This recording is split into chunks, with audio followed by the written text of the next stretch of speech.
Hi friends, कसे आहात सर्व? मजेत आहात ना? मजेतच असायला हवं. आज आपण हरभऱ्याची भाजी पाहणार आहोत, जो की आपण रात्री भिजवला होता. त्याला छान असे मोड आणून घेतले आहेत. बघा, अशा प्रकारे छान स्वच्छ धुवून घेतले आहे. त्यामध्ये भरपूर प्रमाणात प्रोटीन्स असतात, त्यामुळे अवश्य अशा प्रकारे तुम्ही भाजी करून पहा. आज आपण रस्सा भाजी पाहणार आहोत. चला तर मग व्हिडिओला सुरुवात करूया, रेसिपीला सुरुवात करूया. त्यासाठी आपण कढईमध्ये तेल घेतलं. तेल छान गरम झालं आहे. त्यामध्ये आपण मोहरी टाकून घेतली. मोहरी छान अशी तडतडून द्यायची. त्यानंतर आपण जिरे टाकायचे आहेत आणि जिरे छान तडतडल्यानंतर आपण एक मध्यम आकाराचा कांदा जो चिरून घेतला आहे तो त्यामध्ये घालून घेतला आहे. छान सोनेरी रंग येईपर्यंत आपण त्याला परतून घेणार आहोत. हरभरा हा खूप प्रोटीन ने भरलेला आहे, त्यामुळे अवश्य अशा प्रकारे तुम्ही त्याची भाजी करून पहा.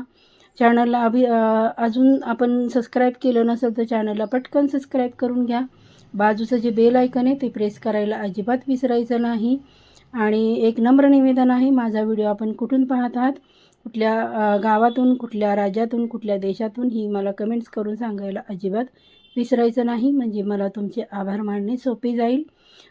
छान असा आपला कांदा आपण परतून घेतला आहे बघा, अशा प्रकारे. त्यानंतर माझ्याकडे आल्या लसणाची पेस्ट होती, ती आपण त्यामध्ये घालून घेणार आहोत. आलं लसणाची पेस्ट आहे ती घरचीच बनवलेली आहे आणि शक्यतो घरचीच वापरा. घरी बनवलेली फ्रेश असते आणि स्वच्छ असते, बाहेरचं वापरू नका. त्यामध्ये अस्वच्छता तर असतेच असते, पण तुम्हाला माहीत नसेल, आलं लसूण खूप हलक्या दर्जाचं वापरलं जातं.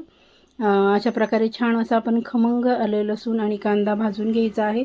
त्यानंतर एक छोटा टॉमॅटो आपण बारीक चिरून घेतला आहे, तो घालून घ्यायचा आहे. तो ऑप्शनल आहे, तुम्हाला आवडत नसेल तर तुम्ही स्किप केला तरी चालेल, पण खूप छान असा स्वाद येतो त्याला टॉमॅटोनी.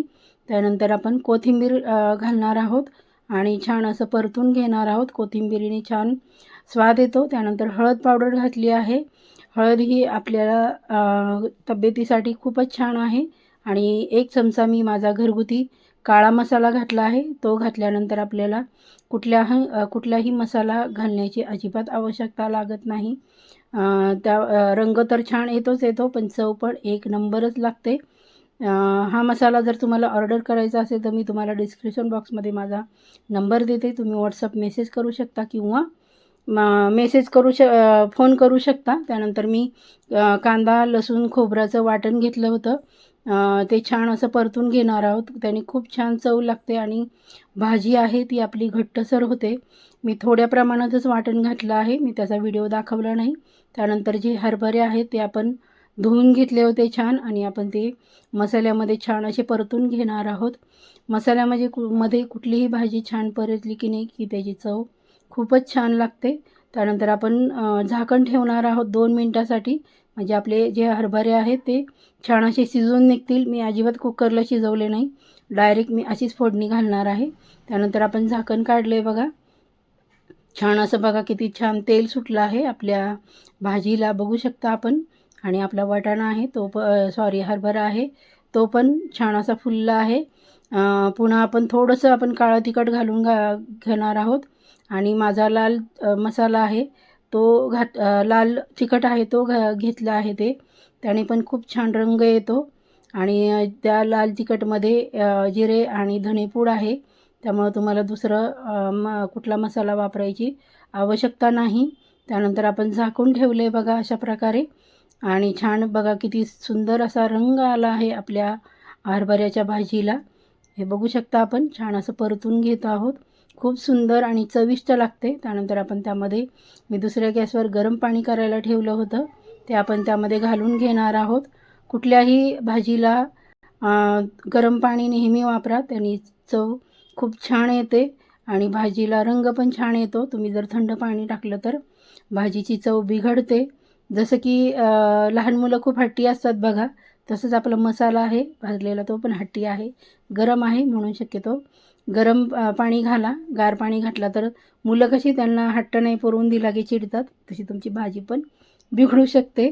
बघा किती छान असा उकळी आली आहे आपल्या भाजीला. आपण 5 मिनटं मंद गॅसवर छान असं शिजून देणार आहोत.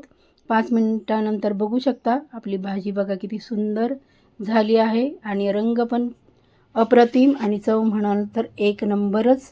ही भाजी तुम्ही चपातीबरोबर, भाकरीबरोबर किंवा भाताबरोबर खाऊ शकता.